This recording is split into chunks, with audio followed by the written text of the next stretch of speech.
प्यारे बच्चों, आपका स्वागत है हमारे चैनल एसजी एजुकेशन जोन में। आज हम देखेंगे फिजिक्स यानी भौतिक विज्ञान का 2025 में जो आपका एग्ज़ाम होगा उसमें आने वाला ये महत्वपूर्ण प्रश्न जो आपका 5 नंबर आज आपके पक्के होने वाले हैं इस वीडियो से।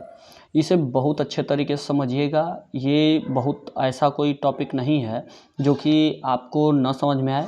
थोड़ा सा प्रयास कीजिएगा समझने का, थोड़ा भी स्किप मत कीजिएगा, बारी बारी से देखते जाइएगा कि क्या बातें हैं इसमें। देखिए, पूछता है प्रश्न में कि संपर्क में रखे दो पतले लेंस के संयोजन की फोकस दूरी यानी f का फार्मूला क्या होता है, इसका निगमन कीजिए।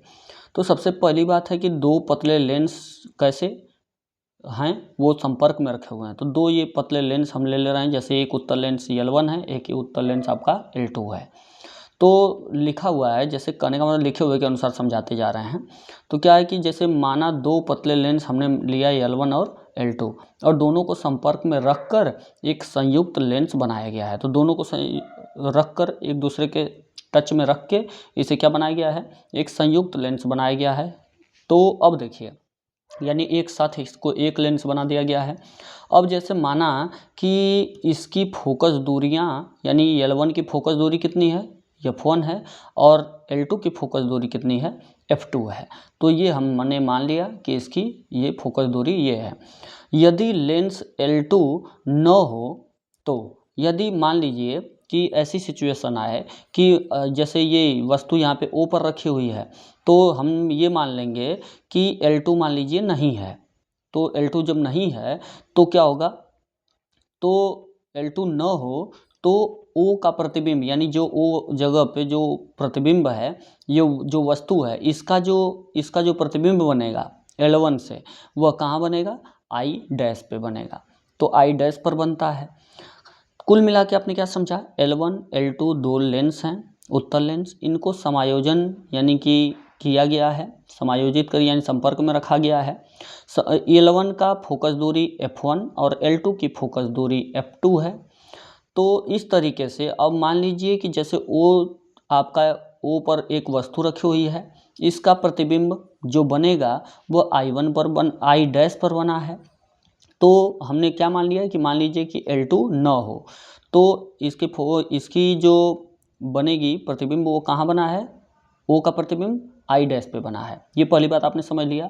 अब लेंस के सूत्र होते हैं कि लेंस का सूत्र क्या होता है कि 1/v माइनस 1/u बराबर 1/f होता है। ये आप जानते हैं कि लेंस का फार्मूला यही होता है। तो अब देखिए, जैसे कहा जाए कि पहले लेंस L1 के लिए अगर देखा जाए तो L1 के लिए पहले लेंस के लिए जैसे इसे देखा जाए तो V क्या होता है, ये आपका V जो होता है ये प्रतिबिंब जहाँ बनता है उसकी दूरी होती है, और U जो होता है वह लेंस से वस्तु की दूरी होती है। तो अब देखा जाए कि जैसे ये V जो है वस्तु कहाँ रखी हुई है, ये आपका O पर है, प्रतिबिंब कहाँ बन रहा है, I डैश पर बन रहा है। तो क्या है कि यहाँ से जो दूरी है L1 L2 को हमने मान लिया है कि वो नहीं है। तो क्या है कि यहाँ से जो आपके L1 से जो यानी लेंस से जो दूरी है वस्तु की वो कितनी है, U ही है। और जो आपका प्रतिबिंब बना है इस लेंस से, जो प्रतिबिंब बना है L1 से, वो कहाँ, I डैश पर, इसकी दूरी कहाँ से है, L1 से I डैश की दूरी कितनी है, V डैश है। तो यानी कि प्रतिबिंब की दूरी कितनी, V डैश, और ये वस्तु की दूरी कितनी, जो वस्तु है ऊपर रखी है उसका U। तो इसलिए इसके जगह पे क्या रख दिया गया है, देखिए, तो यहाँ पे रख दिया गया है V डैश यानी प्रतिबिंब की दूरी, और U तो वो आपका U है ही, यानी वस्तु ऊपर जो है वस्तु था जिसका प्रतिबिंब बना है। अब F जो है हमने क्या इसके लिए लिया है, L1 के लिए, तो L1 की फोकस दूरी कितनी है, F1, तो इसके जगह पे क्या रख दिया, F1 रख दिया। अब देखिए, अब I डैश लेंस जो है आपका, I डैश जो है, जो जहाँ पे आपका प्रतिबिंब बना है, वहाँ पे लेंस L2 के लिए अगर देखा जाए तो देखिए, अब बात को समझिए कि L2 के लिए अगर देखा जाए तो यहाँ पे अब L2 हम ले रहे हैं, तो हम क्या मानेंगे कि L1 नहीं है, तो आपका वस्तु अब कहाँ है, I डैश पे। तो I डैश पे आपकी वस्तु रहेगी और आपका प्रतिबिंब कहाँ बनेगा, I पर। पहले क्या था कि L1 हमने माना कि L1 है और L2 नहीं है, O पर वस्तु है, I डैश पर प्रतिबिंब बनेगा। तो लेंस से L1 से जो वस्तु की दूरी U और लेंस से I डैश की दूरी आपका V डैश, तो ये रख के हमने कर दिया। और इसकी फोकस दूरी कितना F1, ये हो गया। अब क्या है कि अब आप L2 को जब लेंगे तो हम मान लेंगे कि L1 आपका मान लीजिए नहीं है।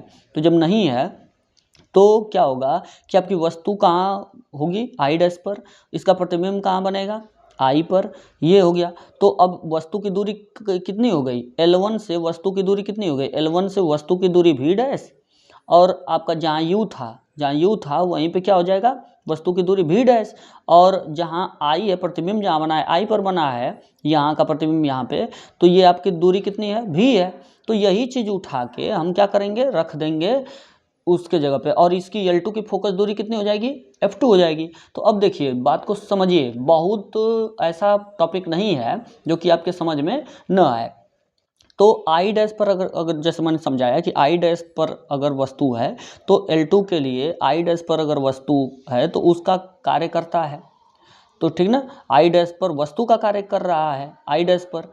तो अब देखिए I डैश वस्तु का कार्य कर रहा है और इसका प्रतिबिंब कहाँ बना, I पर बनता है, वही चीज़ जो मैं अभी समझाया हूँ। लेंस के सूत्र से, लेंस का सूत्र वही है 1/v - 1/u बराबर F1।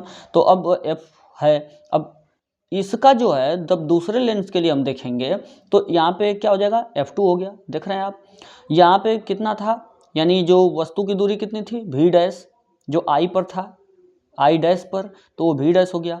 अब जो आपका बना है V का मतलब जो आपका प्रतिबिंब बना है, प्रतिबिंब कहाँ पे है, I, तो अब प्रतिबिंब कहाँ पे है आपका, I पर बना है, तो उसकी दूरी कितनी है, V है, तो वो V रख दिया हमने। इस तरीके से आप ये देख रहे हैं कि पहले L1 के लिए फिर L2 के लिए।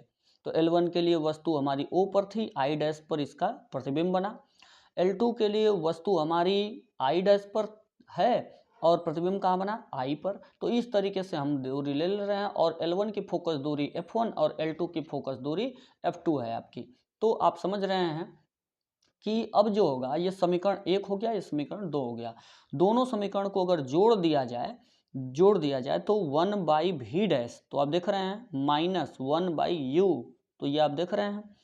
और फिर इधर का देखिए 1/v, इसको जोड़ा जा रहा है ना, इसमें इसको जोड़ा जा रहा है, तो बराबर के इधर का अलग जोड़ा जाएगा, बराबर के इधर का दाहिने साइड का अलग। तो अब देखिए बायां जो है अंग इसका बायां भाग, तो उसको जब जोड़ रहे हैं तो 1/v डैश माइनस 1/u, तो ये हो गया। फिर 1 प्लस कर दिया 1/v माइनस 1/v डैश, तो ये देखिए प्लस हो गया। अब बराबर है, बराबर लगाइए और 1/f1 प्लस 1/f2 आपका हो जाएगा। बराबर के इधर अलग जोड़ दिया, बराबर के उधर अलग जोड़ दिया। अब इसमें क्या देख रहे हैं आप कि 1/v डैश यहाँ पे है, 1/v डैश यहाँ पे प्लस, यहाँ पे माइनस, तो दोनों आपस में क्या हो गए, ये देखिए एक दूसरे से ये आपके कट गए। जब ये दोनों आपस में कट गए तो बचा क्या आपका, 1/v रख दिया, फिर माइनस 1/u, तो ये भी रख दिया, और इधर 1/f1 प्लस 1/f2 ये बचा आपका, वो लिख दिया। अब देखिए बात क्या है कि यहाँ पे हम जान रहे हैं कि जो आपका कॉमन फोकस, जो इस संयोजन की फोकस दूरी है वो कैपिटल F हमने मान लिया। तो क्या होता है कि 1/v माइनस 1/u बराबर आपका F 1/f होता है, वो ऊपर दिखाया गया था कि लेंस के लिए ये होता है। तो वहाँ पे अब संयोजन की फोकस दूरी यानी कि टोटल फोकस यानी कि जो कैपिटल अब ले लेंगे 1/F ले लेंगे, दोनों की फोकस दूरी का परिणाम यानी संयोजन की फोकस दूरी कैपिटल F ले लेंगे। तो अब क्या हो जाएगा कि 1/v माइनस 1/u की जगह पे हम क्या रख सकते हैं, 1/f रख सकते हैं। तो 1/f हमने रख दिया, यहाँ पे कैपिटल F क्यों लिया, क्योंकि दोनों के संयोजन की फोकस दूरी दोनों लेंसों की। तो अब देखिए ये जो आपका मान निकला, ये किसका निकला है, संपर्क में रखे दो पतले लेंस के संयोजन की फोकस दूरी का फार्मूला ये आपका हो गया, ये आपका निकला है।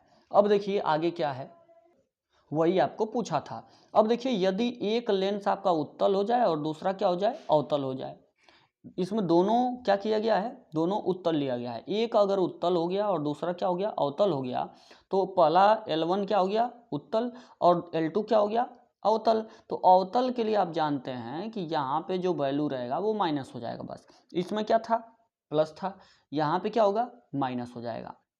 तो 1/f कैपिटल F बराबर हो जाएगा, यानी कि संपर्क में रखे दो पतले लेंसों के संयोजन की फोकस दूरी का फार्मूला आप क्या हो जाएगा, कब, जब एक उत्तल और दूसरा अवतल हो, तो 1/f1 माइनस 1/f2 हो जाएगा। ये आपका हो गया। तो इस तरीके से आपने ये जो देखा है, ये आपका 5 नंबर आज फिक्स हो जा रहा है, ये एग्जाम में कंफर्म आएगा। तो इस तरीके से इसे ज़रूर तैयार कर लीजिएगा। और ये वीडियो यदि आपको अच्छा लगे तो इसे लाइक कीजिएगा, चैनल को सब्सक्राइब कीजिएगा और अपने दोस्तों से शेयर करना न भूलिएगा, और एक प्यारा सा कमेंट बॉक्स में छोड़ दीजिएगा।